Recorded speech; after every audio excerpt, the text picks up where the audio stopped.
Hi, I'm Abby. You're probably here because you're going to Philmont and you need somebody and you need some help looking at the packing list and figuring out what you need to bring. What does this mean? Do I really need to bring this? So I'm here to help you with that. I've been to Philmont twice before. I'm about to go again. So we're just going to go over the regular personal equipment packing list and we're going to go step by step. I'm going to tell you what I think about each item, if you really need it. Um, yeah, so we're gonna go ahead and start. So the first thing on the list is a base layer. So that's long underwear bottoms.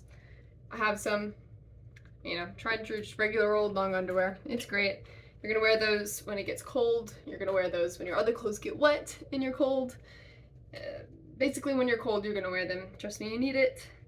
Rain pants. I have Magellan outdoor pants. I've had them for years. They've never done me wrong. They have a little loop here, so if you want to hang them, I just put them in my brain of my backpack.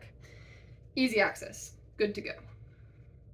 Long pants. I have this pair from REI. You just want one pair to take with you.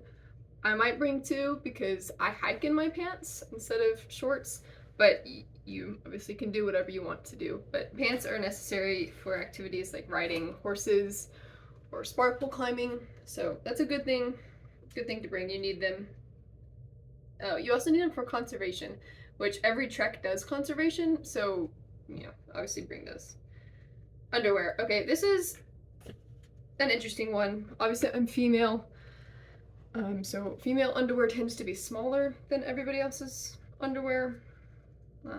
Obviously not in all cases, but that's the case for me. My first couple of times backpacking, my first time at least, I brought boy shorts because that's what I was told I needed. They're antimicrobial, all the things.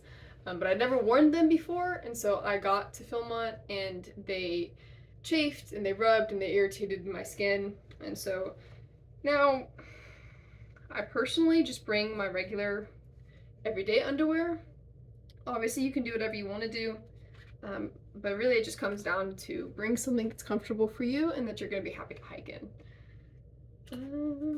And men are different in that sense. Their underwear is bigger. I don't really know anything about men's underwear, but women's underwear, because it's smaller, it says to bring 3 pairs of underwear. I will bring 6. I'm doing a 14-day trek.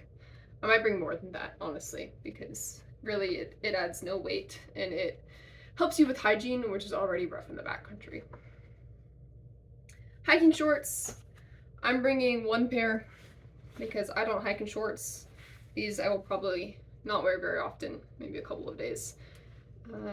I have previously worn, I got some from Bass Pro. They're like cargo shorts. They're athletic-y, hikey. They're great. They have belt loops. These don't have belt loops. I will tell you, most people lose weight when they go to Philmont because you're burning so many calories and getting so much mileage in each day. So your shorts, or your body will shrink and your shorts will seem bigger. So if you don't have a drawstring waistband, like a stretchy waistband, then have something with belt loops and bring a belt because your pants are gonna fall down. At least that's my experience. So this time I have just athletic shorts. They're scout appropriate, they're long enough, and they have pockets. So that's a plus.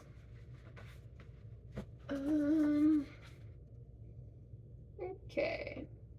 All right, moving on to the top layer. We have long underwear again, a long underwear top. I don't know how often I really wore that when I've been, but it's good to have. You might need it at nighttime for sleeping when you get cold. A middle layer, so that's a wool sweater or fleece pullover. So like I said, or not like I said, I have a fleece Patagonia jacket I got from Goodwill. It's great. It's pretty thick. It keeps me warm. It will dry out pretty easily if it gets wet. So bring one of those. Then you want a top layer. This is a warm jacket. And I kind of have beef with this top layer. I don't bring one. I don't know. Sometimes people will bring a puffer jacket, like a light one that'll pack down pretty easily, and I've had friends do that and they enjoyed it. They didn't have any problems. I've never brought this lightest layer jacket and I've always been fine. I do tend to run warm. You can always bring one to base camp and then kind of suss it out when you get there. You'll do a shakedown with your ranger. but I've never brought one. I've never felt the need to. I've never regretted it. A rain jacket. I have this pink one from REI. Packs down nice and small. Very, very pink. Okay, so it says to bring 2 short sleeve shirts. I personally hike in long sleeve shirts. Obviously, to each their own. Moisture wicking, avoid cotton. I have a Magellan and a Columbia. They're purple. I'm a purple girl. So 2 long sleeve shirts for me, but 2 short sleeve shirts if that's what you feel. Mine, one of them has a sun hood for extra protection. But yeah, most regular crews will have a crew shirt that they make, and that's what most people tend to wear each day on their treks. Because I'm doing an individual trek, I won't have a shirt like that for this trek, so I'm just wearing baseline ones. And then it says to bring 1 long sleeve shirt, moisture wicking, for when it gets cold or when you don't want to wear short sleeves. And for women sports bras, it says to bring 2. I have always brought 2. I have, you know, it's just a regular sports bra. Wear something that's comfortable, that you've hiked in before. Don't be that person who starts chafing as soon as they start walking. That feels bad. I have a sports bra on right now that you can kind of see it. What's it called? The part where you adjust how long the straps are is in the front. And I was backpacking with that the other day, and it rubbed so bad I got a bruise on my collarbone. Terrible. I don't recommend that. Wear something that doesn't have that. It's pretty simple. Oh, also, I always bring 2, and then I end up only wearing 1, because I guess I just have preferences. So, okay, bring a wool or fleece hat. I think mine's wool. It's Stikine. It's super old. It's great. It's gonna keep your head nice and cozy. The head is where all of your body heat gets released, so if there's something stopping that heat from being released, the rest of your body will be warm. Glove, liners, or mittens. I've never brought them. I've never felt the need to bring them. I will not be bringing them this time. Baseball cap or wide brim hat. I go wide brim, covers more skin. My general method when I'm backpacking is to just cover all of your skin, and then you don't have to wear sunscreen, so you don't feel as greasy. It's great. You'll start to sweat, but sweat will keep you cool. Okay, bring a backpack. So it says 75, 65-ish pounds. Mine's a 75. It's a Gregory. I got it from REI. If you go to REI and you talk to the people there, they will measure you. They'll figure out what you need. I had never used a women's backpack before until about a year ago. When I went in, I was like, hey, I need a new pack. And they said, well, stop using a men's pack. And it just made life so much easier. It fits better. Men and women have different hip proportions, different, women's legs tend to be longer and their torso shorter. Men, it's the opposite. So it really is a big difference. Just talk to somebody, they'll help you out. I love this pack. Yeah. A summit/day pack. So I've never actually taken a day pack to Philmont, but I did regret it last year when I went, because sometimes you will go to summit a mountain like Baldy. On Baldy, you can't take your full pack up with you, so you leave your pack in a pack line and put everything else in a bear bag, and you take your day pack up to the top. And I didn't have one, and I was screwed. So take one. I would say that this is too big. This doesn't really pack down very well. It's just gonna take up more space than you need. I mean, I guess it'd be fine, but honestly, if you don't have a smaller day pack that can compress, I would take like a drawstring backpack, because it's not going to be used a lot, but you'll want it. Lashings and straps. My sleeping bag goes in my pack, so I don't need that. But if you have anything that needs to be lashed on, make sure that you know that. So pack your backpack before you go so that you don't have to buy stuff at the Tooth of Time Trader, because that's expensive. Gallon-sized Ziploc bags. These are what I put my clothes in. I reuse them after each trek if I can. They don't tear. They can kind of be compressed to get your clothes as small as possible. They'll keep them safe from the water. Don't leave your clothes out of the bag because then they will get wet, like I guarantee it. A pack cover. I have this one. It's also from REI. I'm not going to unfold it because it's dirty and it's going to get on my bed. But it's great. Just find, yeah, wow, dirt everywhere. You don't have to get the one that matches your pack. If you have a 65-pound pack, for example, just find a 65-pound pack cover and you'll be fine. But that's an essential. Small stuff sacks. Okay, so these are really important. I tend to bring ones that are this size. They're supposed to be waterproof. Mine are so old, they're probably not. But you can, once it's compressed, it's like that big. So that's what you're gonna put your smellables in each night. This is really important because that's what goes in the bear bag. So that will include all of your little toiletries, all of any smellables that you have. I also like to have, I'll usually take 2. So I have one for smellables, typically a bigger one than either of these. And then I'll have a smaller one for little items that I don't want to get lost in my pack. So that will include my money, my stamps for sending letters. So bring those, they're good. If you don't have any of these, you can also use other Ziploc bags. They're just a little bit less secure.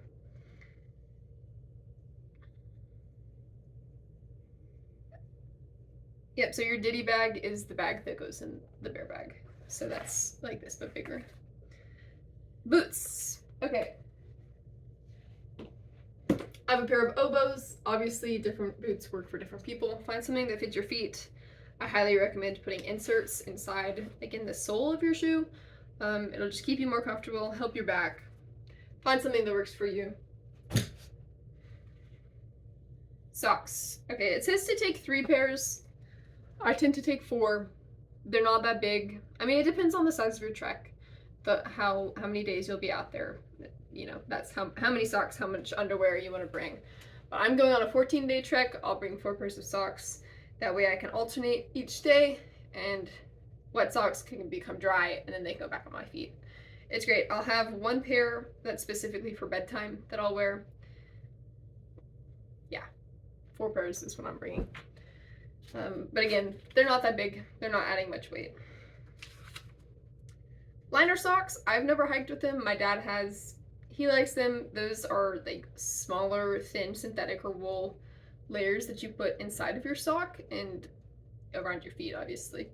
And that will help prevent blisters. I use Darn Tough socks. I really like them. I've never had problems. If your boots fit, you're not gonna have many blisters. Sock liners are a good way to go if you're worried about that. And camp shoes. Okay, so this is the hill that I will die on personally. My first time at Philmont, I brought my big tennis shoes, and I really did not like that. I didn't wear them very often, and that being said, that was a 7-day trek. But I did not wear them, and I just had to carry them, and that was really frustrating to me. So then my second time, I brought Tevas, because if you've been to Philmont before, you know that rangers wear their chacos, like just waterproof sandals, basically, all around everywhere. But the difference is they're rangers, so they don't really have to comply with the rule of no open-toed shoes, which is a rule that applies to all participants. So don't get suckered into that game, because they will not let you just wear those. You have to wear those with socks, which is not terrible, but at the end of the day, after a long day of hiking, when your shoes are wet and your feet are wet and your socks are wet, you don't want to put socks on. You want to have your feet dry out. This is my personal experience. So I invested in my first ever pair of Crocs, because technically this counts as a closed-toed shoe. I'm not really sure about the logistics of that, but it counts, and that way you can wear it without socks and your feet can dry out, which I think is something that is really worthwhile personally. Where my book at? Okay. Sleeping bag. It says rating 20 degrees and less than 4 pounds. 20 degrees, less than 4 pounds. Put it in a waterproof stuff sack. I believe that's the next thing on the list. If you don't have a waterproof stuff sack, try and borrow one from somebody else. But if you can't acquire one at all, then a garbage bag works okay. Not my favorite thing in the world. Those get holes really quick, but you know, do with it what you can. It'll work fine. A sleeping pad. This is another hill that I'll die on. My first couple times backpacking, I took an inflatable air mattress, and it's fine, and it packed to be like that big, and it didn't weigh anything. But the problem is, if that pops, you're screwed. And also, it's really, I mean, it's not that much work, but it's kind of annoying. You get to the end of the day, you're like, okay, all I want to do is crash in bed. It's gonna be so nice. And then you have to sit there and go for a really long time. And I don't freak with that. So I got this for my trek last year. It's a sleeping mat. It's not the length of my body because I didn't want it to be super duper tall when it's compressed. But it's great. Your torso goes on it and it's insulated, so it'll protect you from the cold ground. It's a lot more comfortable than it looks. I swear to you. I swear. I've gotten all my friends on the grind. Mine's a Nemo switchback, and I love it. And I'm never going back if I can help it. So that's my hill. Those are my hills that I'll die on. Sleep clothes. I'm taking an old short sleeve crew shirt and a pair of athletic shorts. Doesn't have to be anything fancy. I know that a lot of girls get to Philmont and they think, wow, oh my gosh, I'm so hot getting into my bed at night. I'm just gonna sleep in my bra. And that's fine. Absolutely do that if you're comfortable with that. I've done that before. I did discover that by doing that, I got a lot of bacne, just acne around the areas of my bra, which I did not enjoy. So I have switched to wearing just the t-shirt at night, no bra. That helped me a lot. Really, obviously everybody's body is different. Do what feels good to you. That's my personal preference. Okay, I don't have my bowl out, but I take a sturdy plastic camping bowl. It doesn't weigh much. It's not the synthetic bowl that like pops out. I don't like those. Those are also considered like more attractive to bears, I believe. Yeah, I don't like that. So I have a sturdy plastic one, and then I just put other things in it when I pack it so that it doesn't break. And then I only take a spoon. It's my one utensil. I know some people take sporks. I don't like sporks. They frustrate me. I just take a spoon. You'll be fine with that. A mug or a cup. If you drink coffee and you plan to bring coffee with you, for one thing, I recommend bringing a jet boil, like a tiny little stove that you can just bust out so you don't have to use your whole big massive stove every morning. Bring that, bring a mug. If you don't plan to make coffee or hot chocolate or something, don't bring the mug. You don't need it. Adults, adult advisors get to have coffee on porches, so that's maybe a good investment for you because they do not provide mugs, so you'd have to bring your own mug to the porch. But for youth, I wouldn't bother. It's just an extra thing to have. Okay, water bottles. So you want at least 4 quarts of water.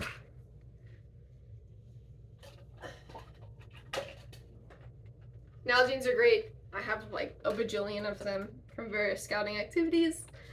I know that a lot of people use the smart water bottles. They supposedly weigh less, but Nalgene doesn't really weigh anything. I don't know. I find it to be sturdy and nice. I like drinking from them. I will probably bring 2 or 3 of these, and then my 3-ounce water bladder, which is still full from a day hike I did the other day, so that's kind of gross. But I really like using a water bladder because it's just so easy to sip from. I have a tendency to start hiking and then just never stop for water, and so it's just so much easier to have it right here than to have your buddy dig your water out of your pack for you and drink it. I drink more. I don't get dehydrated this way. Also, just a handy thing. I was digging around for my water bladder and I found this. You can get like it's like a bladder towel thing, and you just stick it inside the bladder when you're done with it, after you empty it, obviously, and it dries it out really fast, so you don't have to like do the weird hangy thing and try and get it to get out. Anyways, I really like this thing. You can get it on Amazon. Pocket knife. You don't really need that many per crew, so I bring a little one. I don't think I've ever used it, really. I mean, I guess maybe for opening your beef jerky stick if you really can't get it, but... matches and a lighter and a waterproof container for lighting the camp stove. I don't have one of those. Somebody in your crew probably does, but you should communicate with them to make sure that you do have that. Trekking poles with rubber tips. Not everybody's cup of tea. I really like my trekking poles. I think it's worth the really minor hassle that it is to keep up with them. Make sure you have the rubber tips. I would suggest keeping an extra in one of your ditty bags because they are prone to falling off. You need the rubber tips to go to Philmont because they want to protect their rocks and their wildlife. It's up to you. I really enjoy these for balance. A flashlight or a headlamp. I'm sure everybody has one. Bring it. If you have a battery-powered one, bring extra batteries. If you don't have a battery-powered one, get a battery-powered one. Philmont sectional maps. You can purchase those at Philmont. I believe most crews are only in one section of Philmont, so just purchase the one that correlates with where your truck is going. That's also a great souvenir. If you have your map and you you trace out your route. That's really great. I have one hanging on my wall here. A compass, bring one. Bandana / tubular headgear. So I hike with my tubular headgear every day. Sun protection, it's great. Mine's a Magellan. I also will bring a bandana to have in my pack to use when I get to camp as like to hold the stove with or to do whatever. I'm prone to nosebleeds, so I will use this because you only have so much toilet paper for your crew, and my nose gets dry and then it bleeds a lot. So I bring both, personally.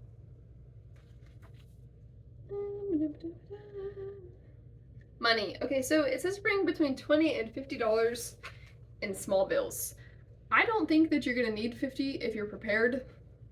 But that being said, I did spend like 20 bucks while I was there last year. I bought Vaseline, which is I'm a diehard fan of. I will never bring regular chapstick on a trail again because it melts in its tube. So personally, I recommend either having Vaseline, and you can bring a smaller tub, obviously, or lip gloss is my other big fan because this won't melt. If it melts, that would be a design flaw, but it won't melt and it'll keep you hydrated, and also you don't have to stick your fingers in it. So if you're a lip gloss fan, I would bring that. I like my chapstick, or my Vaseline, sorry. I'll stick it in my nose to prevent nosebleeds. Oh yeah, but money. Bring small bills, bring however much you think you need. Obviously, if you don't spend it, you can just take it home with you, so. Lip balm, like I said, I bring Vaseline or lip gloss if you're a fan. That's my little hack. Soap, bring biodegradable soap for body or clothes. I've never brought soap. I prefer wet wipes. Preferably if you can get wet wipes like baby wipes. That is really nice because then you can use them down there. Because down there hygiene is really important and it's hard to come by in the backcountry. So if you can use it as a wipe on your private parts, I mean, I know that's kind of TMI, but that's really nice. These are not that. These are hand wipes. I'm going to go out and try and find baby wipes that are small enough to pack. This is a pack of 20. It's the perfect size. But bring those. It's nice. Toothbrush, travel sized. Toothpaste. You can share toothpaste with your crew if y'all talk about that beforehand. Camp towel. I have this little microfiber one. It's like a washcloth. a little bigger than a washcloth. It's great. I tend to use that on my tent to dry it off in the mornings before I pack it up, so it doesn't, for one thing, it's not as heavy, and it's also not moldy and gross. Okay, tampons and pads. So to all my people with menstrual cycles out there, bring enough for a full cycle. I don't care what you use, you need enough for a full cycle. It doesn't matter when you last got your period, when you think your period's going to come. There's a really good chance it'll come while you're in the backcountry, because the mountains and the elevation and all of the exercise that you're getting, that really messes with your whole cycle. So bring enough for a full cycle no matter where you are. Also I bring a little black bag. It's where I put my menstrual cycle waste. So anything that you use, obviously you need to pack it out, and you don't want to just carry it back into your camp and like put it in your food trash bag. Okay, that's like, I mean, I don't know how close you are to your crew, but I wouldn't want to do that. So I just keep my own little trash bag, and then both of these items, used and unused, need to go in the bear bag at night. That's a rule from Philmont. So do that. Personal medication, enough for the whole trek. Sunglasses. I love sunglasses. So many people don't, and I don't understand it. But I will wear these all day until it's too dark to see with them. And then I put them in this bag because last time I didn't, and they got so dang scratched. And it just really ruined my sunglasses, really. So put them in a bag, wear them. It's good for your eyes. I mean, come on. A watch. I have a diving watch. It's a shark clip. It doesn't need to be charged. I had a friend last year who brought her Garmin, and she brought a solar powered charger for it so that she could plug it in every couple of days, and she enjoyed that. It worked for her. She likes seeing how many steps she got each day. I don't find that necessary. I just like the watch and the alarm. But whatever you need, bring one. A camera. I'm bringing 2 cameras because mine are not battery powered, they're rechargeable, and I don't want to bring a portable charger. And I personally really value the pictures that I take on a trek. So I'm gonna take 2. One will probably die in a week, then I'll use the other one. That's just me personally, but that's my preference.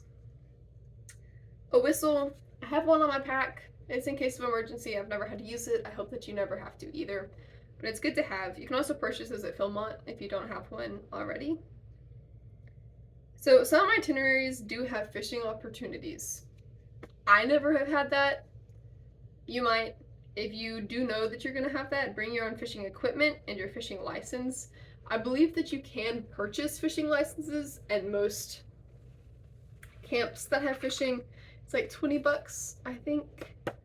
But it's worth saving the hassle to just purchase it now if you know that that's something you're going to do. Postcards. Okay, pre-stamped postcards are great. You can purchase postcards at any backcountry staff camp that has a store. So most camps that have a commissary, well, not most, I'm sorry. A lot of camps that have a commissary will have a store. I believe that those are marked on your map. So you can look at that and you can purchase them there, but you can also pre-purchase them, and that's great. And make sure that you write down the addresses that you have for people you want to send to. I didn't do that last year, and I was like trying to make sure I remembered my friends' addresses from memory, and I don't actually know if they ever got to them. So write it down, have stamps, pre-purchase postcards if you know that that's something that you really, really want. And bring a pen. That's really important. Foot powder. I had never used it until last year, and when my friend brought some, and I found it was kind of nice, but it didn't last super long for me. If you know that you like foot powder, bring some. If you don't, maybe bring a little bit and try it while you're there. It's kind of nice. It just like keeps the moisture out of your feet and your boots. Okay, and a notepad and pen. So I had never journaled while I was on a trek before until last year, and I got this all-weather universal notepad from the Tooth of Time Trader, and it has every single thought that I had on my trek last year in it, and I hold it really dear. I love it. Nobody else is allowed to read it.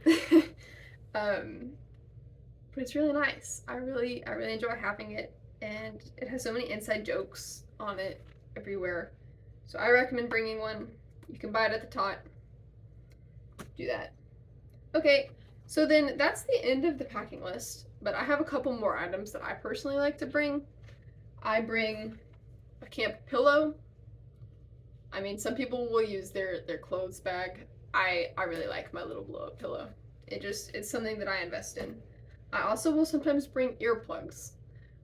I know that it's nice to think that you're really out in the backcountry enjoying the sounds of the birds and stuff, but sometimes you will have a crew that's waking up at 4 a.m. right next to you and trying to get out of camp. And that's just really, if you get to sleep till 7, it's kind of annoying to be woken up by them. So I bring earplugs, bring a pillow,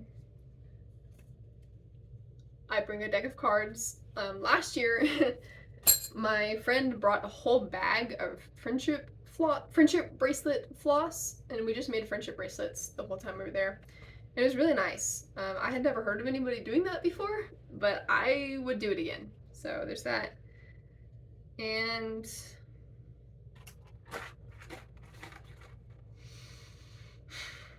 I'm a caffeine fiend.